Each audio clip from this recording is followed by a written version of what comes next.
Dr. Alex Turner pressed his face against the small window of the submersible and stared into the deep blue water below.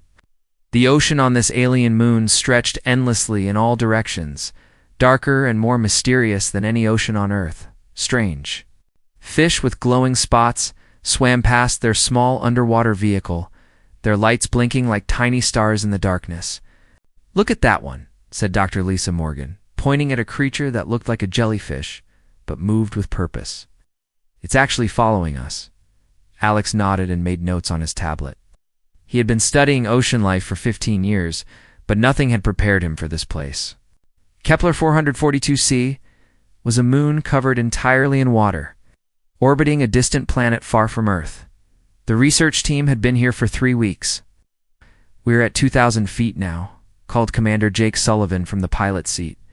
"The sonar is picking up something big down there." Captain Maria Santos checked her weapons one more time. She was the security chief, and her job was to keep the science team safe. "How big are we talking?" "Really big," Jake said, his voice tight with worry. "Bigger than a whale. Maybe bigger than a blue whale." Alex felt his heart beat faster. This was what they had come here for, to find the large predators that ruled this alien ocean. The smaller fish they had seen were just the beginning. Somewhere, in these dark waters, lived creatures that had never been seen by human eyes. The submersible shook slightly as a current pushed them sideways. Through the thick glass, Alex could see the water getting darker as they went deeper. Their lights created a small bubble of brightness around them, but beyond that was nothing but black water. "There," Lisa whispered, pointing straight ahead. "Do you see that?" Alex squinted into the darkness. At first he saw nothing, then slowly a shape began to form. It was huge, moving through the water with smooth, powerful movements. Rows of lights ran along its body, pulsing with a blue-green glow that was both beautiful and terrifying. "My God," Jake breathed. "It's at least 200 feet long." The creature moved closer, and Alex could see more details. It had a long, sleek body like a shark, but much larger. Its skin seemed to change color, shifting from dark blue to silver to black. Most frightening of all were its eyes, large, intelligent eyes that seemed to be looking right at them. "Studying us," Alex said quietly. "Look at how it's moving. It's not just swimming by, it's watching us." The creature circled their submersible, slowly, its massive body creating currents that rocked their small vehicle. Alex could see rows of teeth, each one as long as his arm, gleaming white in their lights. But the creature didn't attack. Instead, it seemed curious, almost playful. "Should we surface?" Maria asked, her hand on the emergency controls. "Not yet," Alex said. "This is incredible. We're seeing something that might be the apex predator of this entire ocean. We need to document this." The creature made a sound, a deep, rumbling call that they could feel through the walls of their submersible. The sound seemed to have patterns, almost like language. "It's trying to communicate," Lisa said, her voice full of wonder. Alex was recording everything, his tablet capturing video and sound. This was the discovery of a lifetime. The creature was clearly intelligent, possibly more intelligent than any animal on Earth. It continued to circle them, its bioluminescent patterns flashing in what looked like a deliberate sequence. Then something changed. The creature's lights shifted to a different color, from blue-green to bright red. Its movements became more aggressive, more focused. Alex felt a chill run down his spine. "We need to leave," he said. "Agreed," Jake said, starting to pilot the submersible upward. "That doesn't look friendly anymore." But as they began to rise, other shapes appeared in the darkness around them. Smaller creatures, but still massive by Earth standards, began to surround them. Alex realized they were trapped in the middle of a hunting pack. "Jake, we need to move faster," Maria said, checking her equipment. The large creature, the one Alex was already thinking of as the leader, made another sound. This one was different, sharper, more urgent. The other creatures responded immediately, moving to block their path to the surface.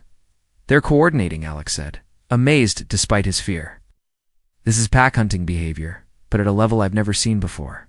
The submersible shuddered as something hit it from below. Through the bottom window, Alex could see one of the smaller creatures rising toward them. its mouth open to show rows of crystalline teeth. "Hold on." They shot upward through the water, but the creatures followed. Alex watched in horror as the pack spread out around them, moving with military precision. These weren't just animals. They were intelligent hunters, working together with a strategy. Another impact, stronger this time. The lights inside the submersible flickered. Maria was on the radio, calling for emergency pickup from their ship, the Meridian Dawn, floating on the surface far above. "We're 2 miles down," Jake said through gritted teeth. "It's going to take time to reach the surface." Ah. The largest creature appeared beside them again, keeping pace with their rising submersible.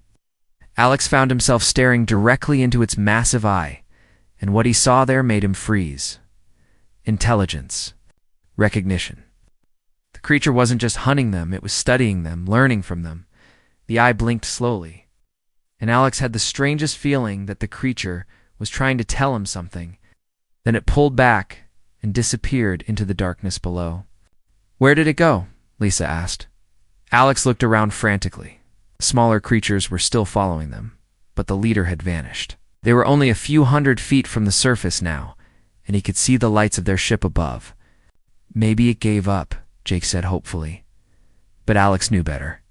Predators didn't give up that easily, especially not intelligent ones. The creature was planning something, and somehow Alex knew that their encounter was far from over.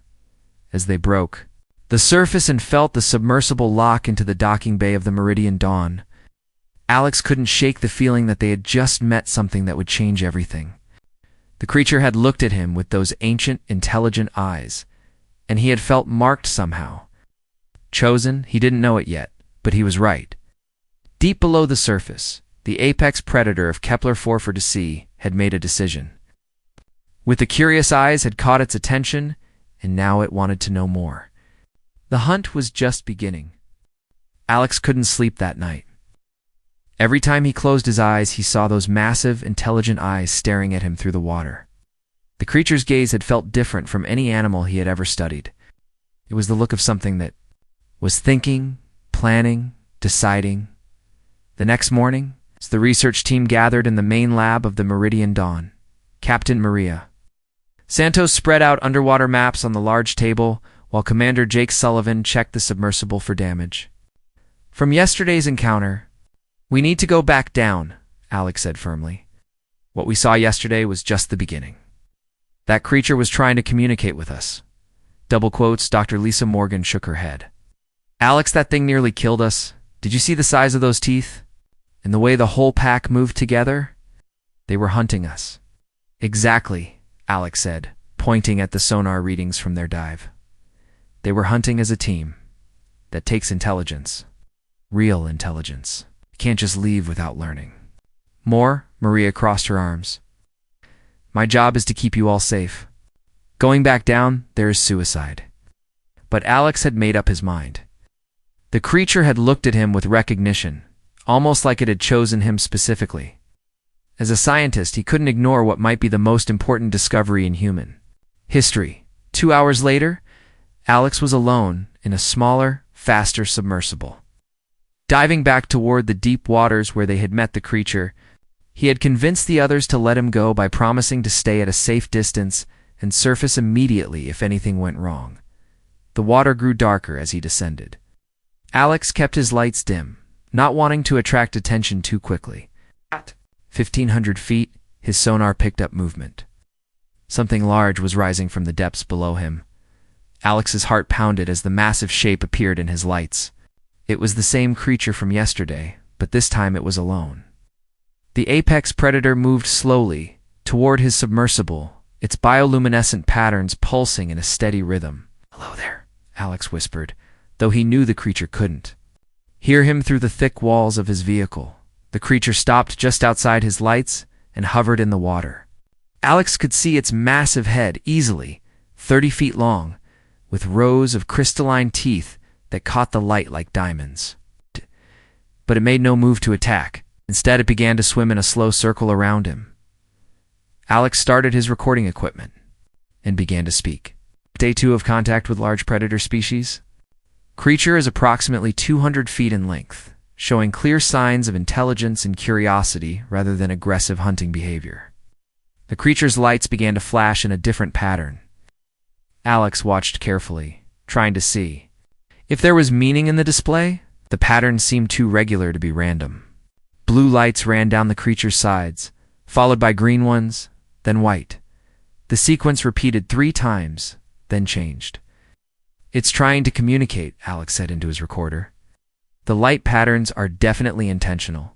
Alex decided to try something. He turned his submersible's exterior lights on and off in a simple pattern. 3 quick flashes. Pause. 3 quick flashes. Pause. The creature stopped swimming and hung motionless in the water. Then it responded. 3 pulses of blue light along its body. Pause. 3 pulses of blue light. Pause. Alex felt excitement surge through him. Contact established. Creature is mimicking my light signals. For the next hour, Alex and the creature exchanged simple light patterns. The predator was incredibly fast at learning new sequences, often copying complex patterns after seeing them just once. But more than that, it began to create its own patterns, as if trying to teach Alex its own language. During their communication, Alex noticed something strange. The creature kept swimming closer, but not in a threatening way. It moved like it was trying to protect him, positioning itself between Alex and the darker waters below, where other shadows moved. "You're keeping the others away," Alex said, watching. As smaller predators approached, but then turned away when the large creature made low rumbling sounds. "You don't want them to interfere." The creature's behavior became more possessive as time passed. When Alex tried to move his submersible away to get a better angle for filming, the creature gently but firmly nudged him back to his original position. It wasn't violent, but the message was clear. Alex was to stay where the creature wanted him. "This is unprecedented," Alex said into his recorder. "The creature is displaying territorial behavior, but toward me rather than against me. It's acting like it owns me." The thought should have been terrifying, but Alex found it strangely comforting. The creature was massive enough to crush his submersible with ease, but instead it was protecting him from other dangers. In the alien ocean, the creature made a new sound, different from its earlier calls. This one was softer, almost musical. It swam very close to Alex's submersible and pressed its huge head against the side. Through the thick glass, Alex could see its eye looking directly at him. In that moment, Alex understood. The creature had chosen him, not as prey, not as food, but as something precious, something to be kept safe and protected. The realization was both wonderful and terrifying. Alex reached out and pressed his hand against the inside of the window where the creature's head touched the glass. The creature's eye followed the movement, and its lights pulsed in what looked almost like pleasure. "You've claimed me, haven't you?" Alex whispered. "I'm yours now." The creature pulled back and began swimming in another pattern around him. This time, the movements were different. It was showing off, displaying its size and power like a peacock showing its feathers. Alex realized he was watching the creature perform some kind of dominance ritual. When the display ended, the creature settled into a hovering position above Alex's submersible. It was clearly standing guard, watching for any threats that might approach its claimed human. Alex tried to move his submersible toward the surface, thinking it was time to return to the ship. But the creature immediately moved to block his path. It made a low warning sound and gently pushed his vehicle back, down to the deeper water. "You're not letting me leave," Alex said, a chill running down his spine. "You want to keep me here?" The creature's lights flashed in what Alex was beginning to recognize as a pleased pattern. It had made its claim, and now it intended to keep what it had claimed. Alex was no longer a visitor to this alien ocean. He was a possession of its apex predator. Alex looked up toward the distant surface where his teammates waited on the Meridian Dawn. They would be worried when he didn't return on schedule, but the creature floating above him made it clear that leaving was no longer his choice to make.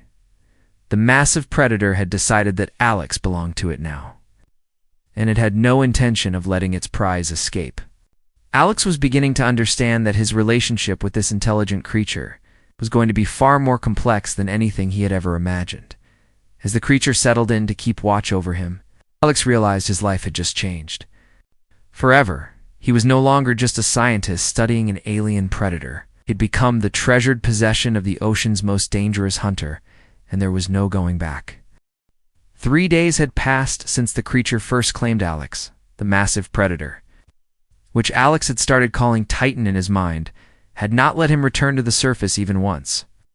Instead, Titan had brought Alex to an underwater cave system that was unlike anything he had ever seen. The caves were huge, carved from black rock that seemed to shimmer in the light, but what amazed Alex most were the air pockets. Somehow, Titan had led him to places where he could leave his submersible and breathe real air.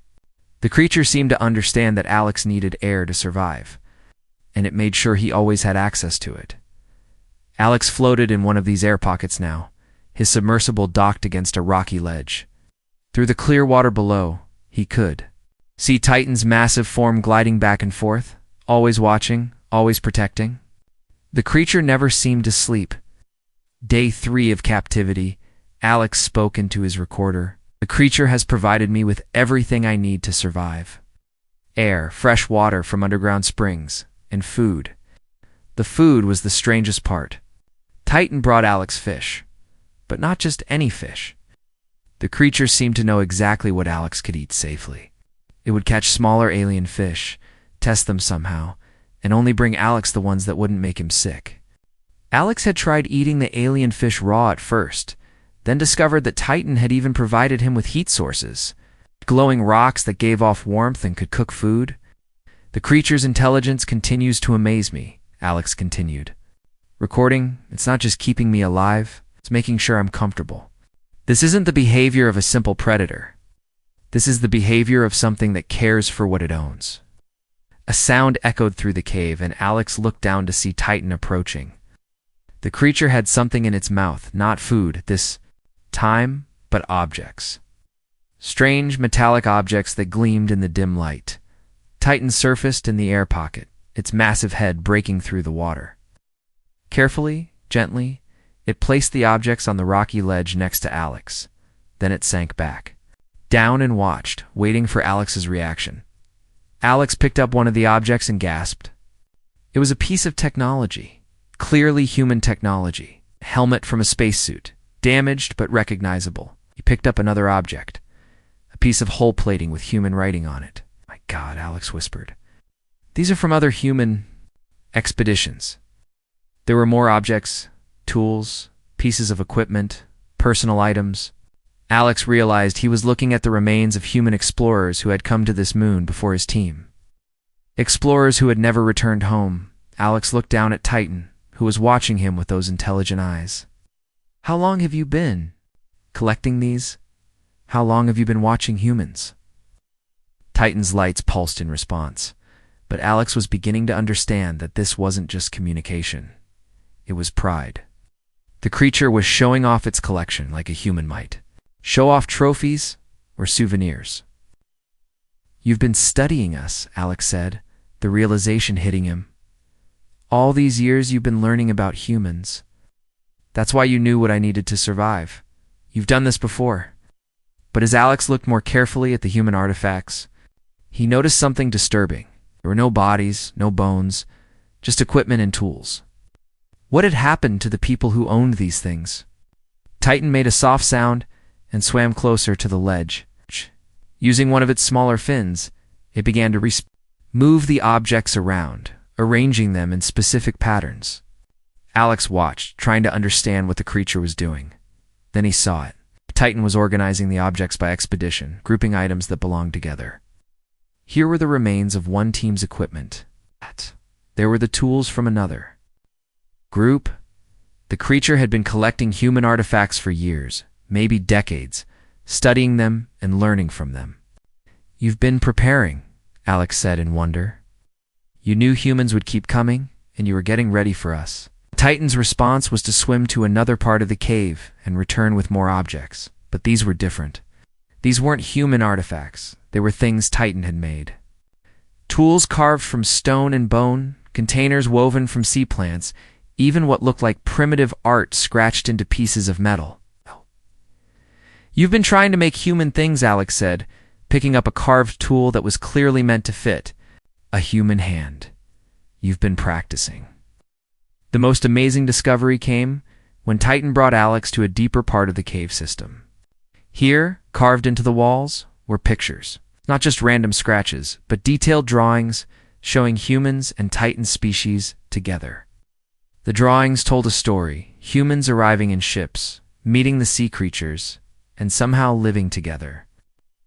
"Is what you want," Alex said, understanding flooding through him. "You don't just want to collect humans or study us. You want to communicate with us. You want to build some kind of relationship." Titan floated beside him as Alex studied the cave paintings. Some of the drawings showed humans riding on the backs of the sea creatures. Others showed them working together, the humans using tools, while the creatures provided protection and food. "But why me?" Alex asked. "Why did you choose me specifically?" Titan swam to another section of the cave and pointed with one fin at a particular drawing. Alex swam closer and felt his breath catch. The drawing showed a human figure, smaller than the others, with what looked like a recording device. The human was watching sea creatures and making marks on a tablet. "You were looking for a scientist," Alex said in amazement. "Someone who would understand. Someone who would be interested in learning about you instead of just running away." Lights pulsed brightly, and Alex knew he was right. The creature hadn't just randomly chosen him as prey. It had been watching their expedition, studying the team members, and had selected Alex because he was the one most likely to appreciate what Titan was trying to accomplish. Over the next several hours, Titan showed Alex more and more of its preparations. The creature had spent years, maybe decades, getting ready for meaningful contact with humans. It had learned their technology, studied their behavior, and even tried to create things that humans might find useful or interesting. "You're not just an apex predator," Alex said as they swam back to the main cave. "You're an ambassador. You've been chosen by your species to make contact with mine." Titan's response was to bring Alex food, perfectly prepared fish, cooked on the warm rocks, fresh water in containers the creature had crafted, even something that looked like alien fruit that was surprisingly sweet and delicious. As Alex ate, he realized that his captivity was becoming something else entirely. Titan wasn't keeping him prisoner, it was courting him. The creature was trying to show Alex that their species could work together, that humans could live safely in Titan's world if they were willing to accept the creature's protection and guidance. "You want me to be the bridge between our species?" Alex said, and Titan's pleased response confirmed his guess. Alex looked around at the amazing cave. At all the preparations Titan had made, at the evidence of years of careful planning and hope, the creature had been waiting so long for the right human to come along. And now it was determined to make sure Alex understood just how special this opportunity was.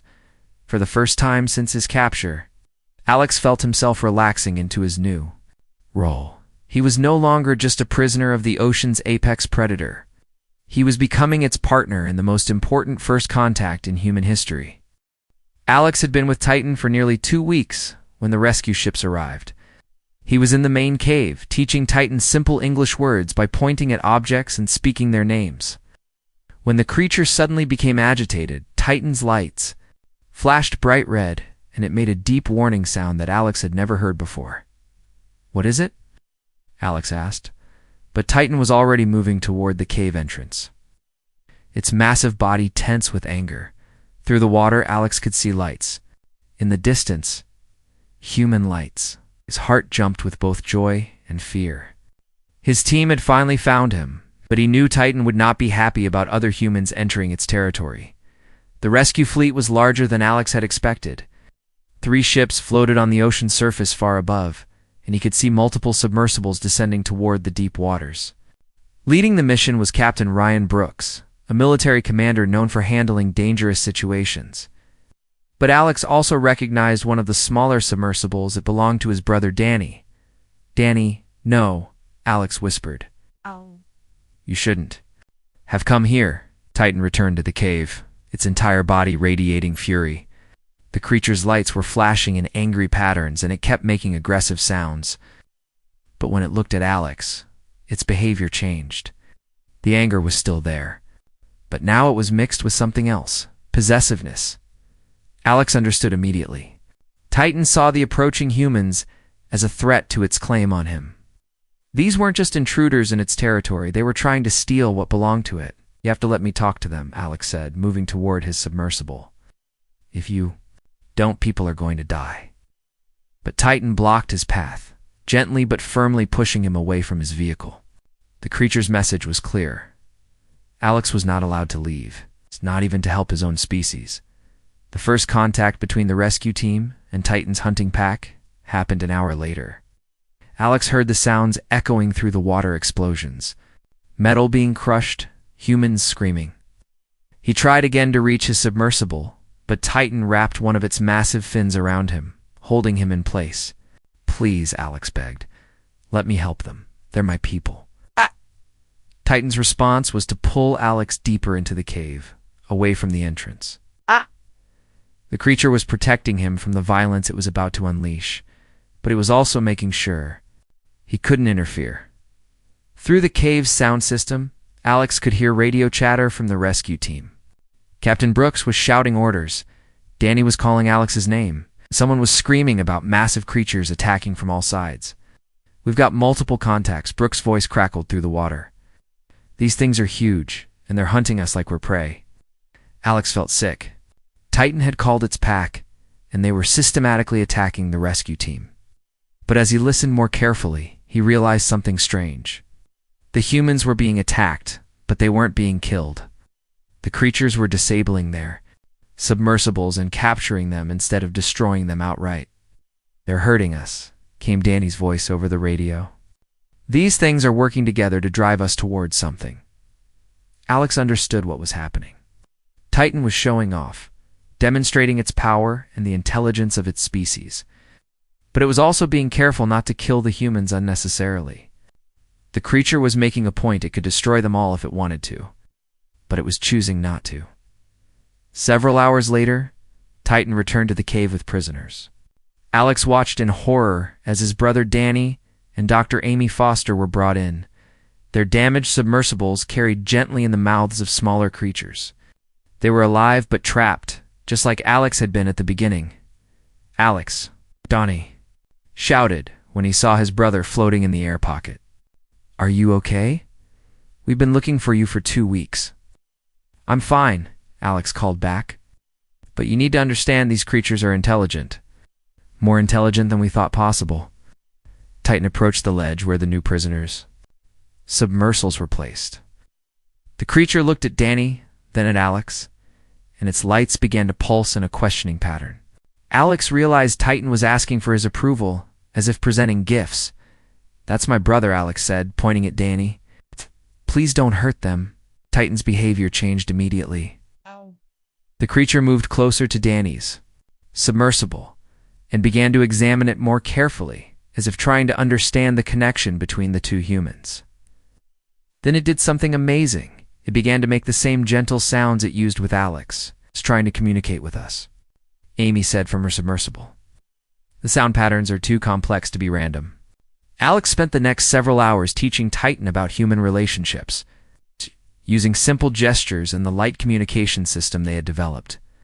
He explained that Danny was family, that humans cared for their relatives the way Titan cared. For Alex, the creature's understanding was remarkable. Once it grasped the concept of human family bonds, Titan began treating Danny and Amy with more care. It provided them with air, food, and safety, just as it had done for Alex. But there was a difference. They were not claimed the way Alex was. They were guests. Protected because Alex wanted them to be safe. The real test came when Captain Brooks attempted a direct assault on the cave system. His remaining forces launched an attack with explosives and harpoon weapons, trying to rescue the captured team members by force. Titan's response was swift and terrifying. The creature rose from the cave like an ancient sea god, its full length, visible for the first time. Alex watched in awe as Titan demonstrated why it was the apex predator of this world. The creature moved through the water with impossible speed and grace, disabling the attacking submersibles without destroying them completely. But what impressed Alex most was Titan's restraint.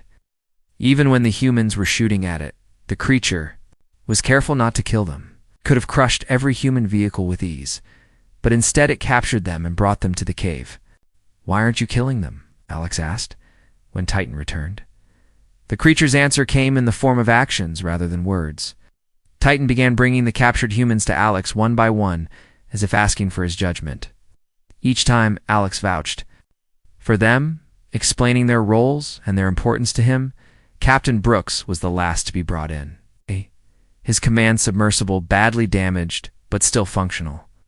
The tough military commander looked around at the cave system in amazement. "This is impossible," Brooks said. "These creatures have been planning this. They knew we were coming." "They've been planning it for years," Alex replied. "Maybe decades.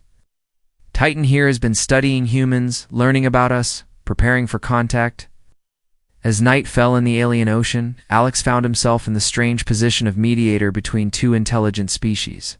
Titan had demonstrated its power and protected its claim on Alex, while also showing mercy to the humans who had come to rescue him. The creature floated in the center of the cave, surrounded by human submersibles containing Alex's friends, family, and colleagues. Its lights pulsed in calm, satisfied patterns. Titan had proven its point. It was the dominant species in this ocean, but it was willing to share its world with humans if they accepted its leadership. Alex realized that his role was changing again. He was no longer just Titan's claimed human, or even its partner. He was becoming something new, a bridge between species, a translator between two forms of intelligence that were finally ready to understand each other. The rescue mission had become something much more important, humanity's first real diplomatic contact with an alien intelligence, and Alex was at the center of it all. The negotiation lasted 3 days. Alex sat in the middle of the great cave, surrounded by his captured teammates, while Titan floated nearby like a massive guardian. The scene was unlike anything in human history, a first contact meeting between species, with Alex serving as the only translator. Captain Brooks was the first to understand what was really happening. "This isn't a rescue anymore," he said, looking around at the cave's organized layout. "This is a diplomatic meeting." That creature planned all of this. Alex nodded. Titan has been waiting for the right moment to make contact with humanity. It needed to show that it was in control, that it could protect or destroy us as it chose. Now it wants to negotiate. Dr. Amy Foster had been studying Titan's behavior for hours. The level of intelligence here is incredible. Look at how it responds to our conversations, how it changes its behavior based on what we say. It understands far more English than we realized. Danny swam closer to the ledge where Alex was sitting. "But what does it want? What kind of deal is it trying to make?" Alex looked at Titan, who was watching the conversation with obvious interest. Over the past few weeks, Alex had learned to read the creature's moods and intentions. How he could see something new in those ancient eyes. "Hope. It wants partnership," Alex said slowly. Titan species has been alone in this ocean for thousands of years. They're intelligent, but they're also isolated. They've been watching humans explore space, and they want to be part of something bigger. To demonstrate his point, Alex began the light communication sequence he and Titan had developed. The creature responded immediately, its bioluminescent patterns flashing in complex designs. The other humans watched in amazement as Alex and Titan exchanged information through their unique language. "It's showing me images," Alex said, translating for the others. "Its species lives all across this ocean, in cities we've never seen. They have technology, art, culture. They've been waiting for another intelligent species to contact them." Captain Brooks frowned. "But why the aggression? Why capture us instead of just trying to communicate?" Alex smiled sadly. "Because it tried peaceful contact before. Titan showed me the remains of earlier human expeditions. Its people approached those humans with curiosity and friendship, and the humans either ran away in fear or tried to capture specimens to study. Titan learned that humans respond to strength, not just kindness. The breakthrough came when Alex proposed a solution that could work for both species. He suggested that he remain with Titan as a permanent ambassador, while the other humans returned to Earth with an agreement for limited controlled contact. "You want to stay here?" Danny asked, shocked. "Alex, this thing has held you prisoner for weeks." "Not prisoner," Alex corrected. Titan has given me everything I need to survive and learn. It's treated me better than most humans treat their pets. I'm not just alive, I'm thriving." To prove his point, Alex showed his brother around the cave system. Titan had expanded the living areas, creating comfortable spaces with fresh air, clean water, and even entertainment. The creature had carved furniture from stone, woven clothing from sea plants, and provided Alex with tools for his research. "This is incredible," Amy said, as they toured the underwater palace Titan had built. "It's like something from a fairy tale. You're living like royalty down here." Alex nodded. "Titan doesn't just want to own me. It wants to honor me in its culture. Protecting something precious is the highest form of respect. I'm not its pet. I'm its most valued treasure." The final agreement took shape over several more hours of negotiation. Titan would release the captured humans and allow them to return to their ships. In exchange, humanity would establish a formal embassy in the alien ocean. With Alex as the first ambassador, the creature's conditions were simple but firm. No more than 10 humans would be allowed in its territory at any time. All human visitors would be under Titan's protection and authority. Any human who wanted to live permanently in the ocean would need Titan's personal approval. "And if we break the agreement?" Captain Brooks asked. Titan's response was to demonstrate its power one more time. The creature called to its pack. Within minutes, dozens of massive predators filled the water around the cave.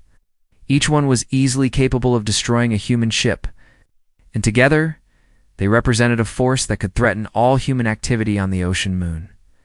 But then Titan dismissed them with a simple sound, and they vanished back into the depths. The message was clear: the creatures wanted peace. They were prepared for war if necessary. As the negotiations concluded, Alex felt a mixture of excitement and sadness. He was about to become the most important diplomat in human history. But he was also saying goodbye to his old life forever. Danny was the hardest to convince. "Are you sure about this? You'll be alone down here with creatures we barely understand?" Alex looked at Titan, who was floating nearby with what could only be described as pride. The massive predator had accomplished everything it had set out to do. It had made contact with humanity, established its species as equals rather than animals, and secured the partnership it had dreamed of for so long. "I won't be alone," Alex said. "I'll have the most intelligent, powerful guardian in the ocean. Titan doesn't just protect me because it has to. It protects me because it wants to.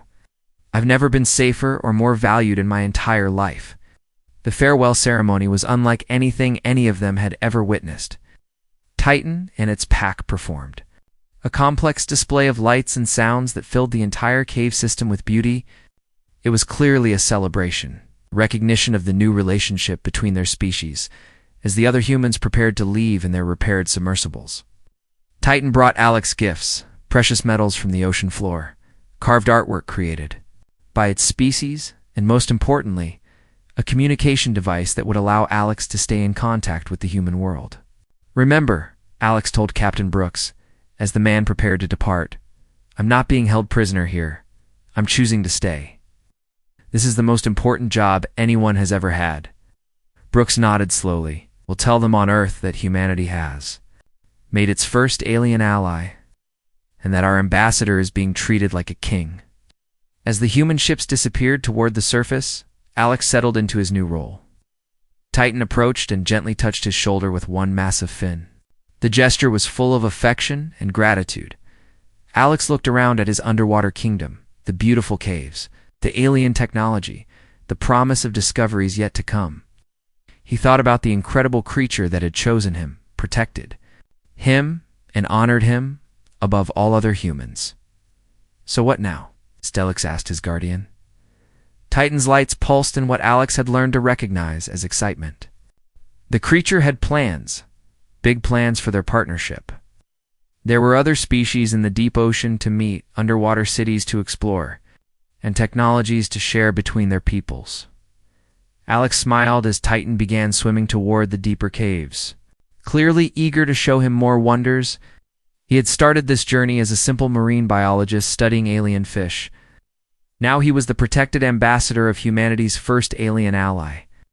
Living in luxury under the care of the ocean's apex predator, it was, Alex thought, as he followed his magnificent guardian into the depths, the best possible ending to an impossible adventure.